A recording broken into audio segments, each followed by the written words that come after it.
Magandang gabi po sa inyong lahat. Ayan, magbabalik ulit tayo dito sa ating nakahiligan at likain. Ayan. Ayan, pangulikta ng barya. Kaya ako tayo nandito, magbibigay ng kanilang mga presyo po. Kung magkano na talaga ang kanilang mga bintahan. Tinitignan natin. Ayan. Isa naman tayong kolektor. Magandang gabi po sa inyong lahat. Ayan. Babatiin ko lang ang aking mother. Diyan po sa Dumpay, Basista, Pangasinan po, Soriano family. Ayan. Lahat po ng Soriano family dyan po sa Daragin. Ayan.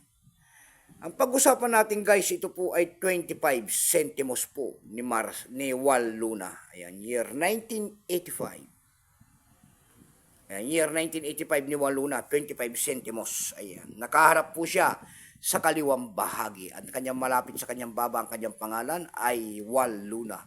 And the Republika ng Pilipinas. Pagkatalikod naman guys, makikita nyo po ang isang imahe ng isang butterfly paru-paro. And then 25 centimos. Ayan. Ayan. Yung paru-paro na yan, ang scientific name po niyan ay Graphium idiodes. Ayan. Large type po ito guys. Ayan. Pero bago tayo magsimula sa mga talakayan, ayan, magpapasalamat muna tayo sa lahat ng mga masugid ko po na tagapagsubaybay at ang aking mga subscriber dito sa aking YouTube channel. Ayan. Maraming salamat po sa inyong lahat sa mga suporta po. Maraming salamat din po sa mga tumatangkilik dyan sa aking FB page. Lahat po na aking mga nakapalo sa aking FB page. Maraming salamat din po at magandang gabi. Yun naman po hindi pa po nakapag-subscribe dito sa aking YouTube channel. Anyayaan ko lang sana kahit malaking tulong na po bagay ang inyong magagawa.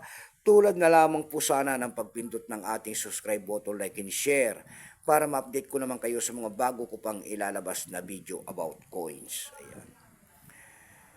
Large type po ito kung tawagin nila guys. Nagsimula ang years ito mula year 1983 hanggang na year 1990. Value po nito ay 25 centimos large type. Currency piso. 1967 up to date po kung ano materialis ang ginamit sa barya na yan po ay brass.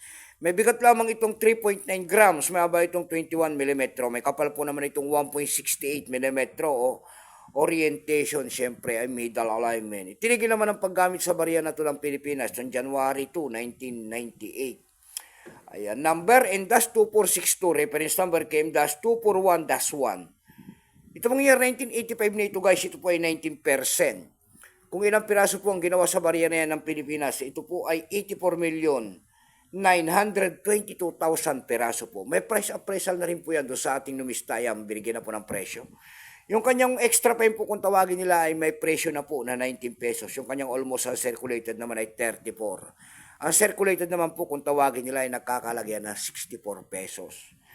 Ayan. Dako tayo naman sa kanyang presyo sa ating mga platform tulad ng EB.com. Sa EB.com guys, meron tayo nakita nagbebenta nito ng rare coins daw. Nagkakahalaga yan ng $8.71.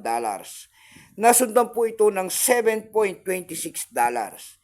Meron naman tayo nakita doon na $5.81. Yung kanyang pinakamababa po na bintahan doon na nakita natin ay $3.95. Dako naman tayo sa Carousel PH. Sa Carousel PH naman po guys, meron tayo nakita nagbebenta nito ng 356 pesos. Nasundan po yan ng 123 pesos. Ayan. Ayan lamang po ang aking maibabahaging kanyang presyo sa ngayon. Ayan. Magandang gabi po sa inyong lahat. Ayan. God bless po and take care.